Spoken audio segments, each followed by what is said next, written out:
tratamento para HPB, ele segue uma escada, né? A gente tem vários degraus aí do que a gente pode fazer para esse paciente.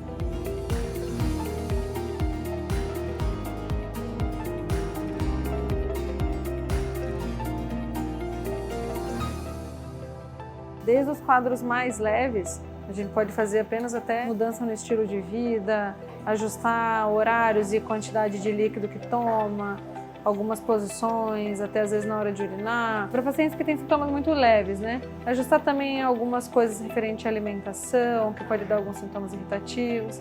Aí a gente pode passar para um outro patamar depois, que seria o tratamento medicamentoso. A gente tem basicamente duas classes de medicamentos e, tentando traduzir isso para uma linguagem mais simples possível, tem uma classe de medicamentos que ajuda a reduzir o tamanho da próstata e uma outra classe que ajuda a relaxar as células musculares da próstata. A gente sabe que a próstata é uma glândula que vai crescer até o fim da vida por influência da testosterona e grande parte dela é feita de células musculares lisas, que têm um tônus.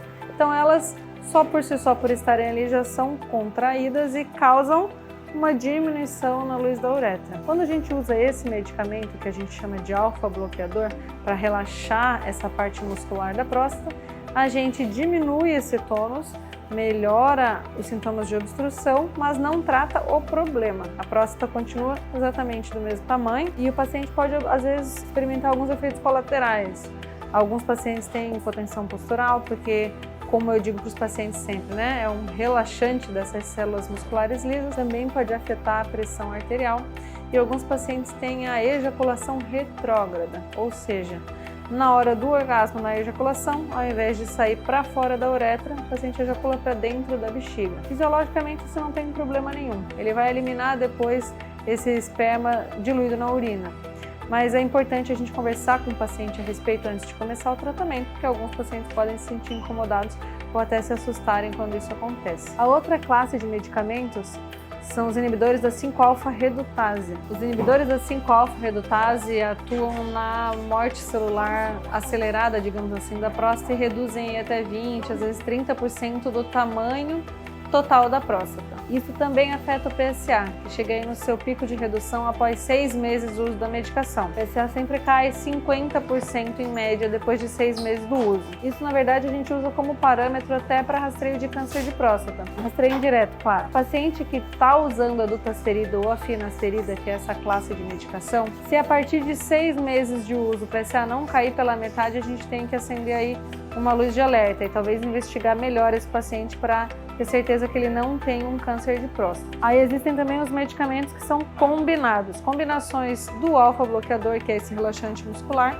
e a 5-alfa-redutase, que é esse remédio que ajuda a diminuir o tamanho da próstata. Existem alguns no mercado que são associações, às vezes o paciente tem um pouco mais de efeito colateral, muitas vezes a gente pode começar ou um ou outro, ou começar com essa combinação e depois usar só um dos remédios. Isso é muito variável. Existem alguns pacientes que, além de sintomas de esvaziamento, têm sintomas de armazenamento. Pacientes que têm urgência para urinar, ardência, às vezes até urge incontinência, tem uma contração tão forte da bexiga que não consegue chegar no banheiro e acaba perdendo urina antes disso. Para esses pacientes, a gente tem medicamentos específicos que a gente chama de calmantes da bexiga, os beta-3 agonistas ou os anticolinérgicos.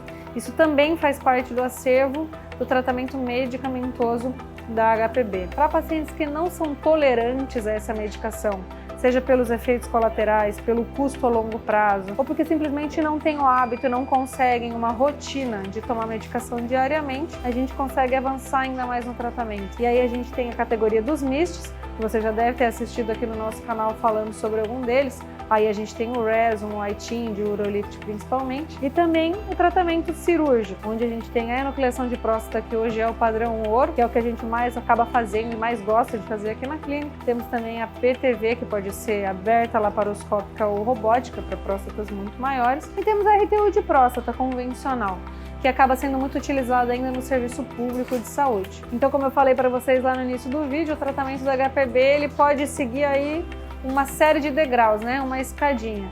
Desde tratamentos que melhoram mais, mas talvez tenha algum outro efeito colateral maior, ou que melhorem menos, mas o suficiente para aquele paciente ou que ele não tem condições clínicas de fazer talvez um procedimento um pouco mais invasivo. Por isso é importante que, se você ou seu familiar, seu marido, seu pai, seu amigo tem HPB, sofre de problema para urinar, você consulte um urologista, de preferência um especialista na parte prostática. Ele vai saber diferenciar se você tem HPB, câncer de próstata, e dentre os diagnósticos que ele fizer, ele vai ter uma gama de tratamentos para te oferecer.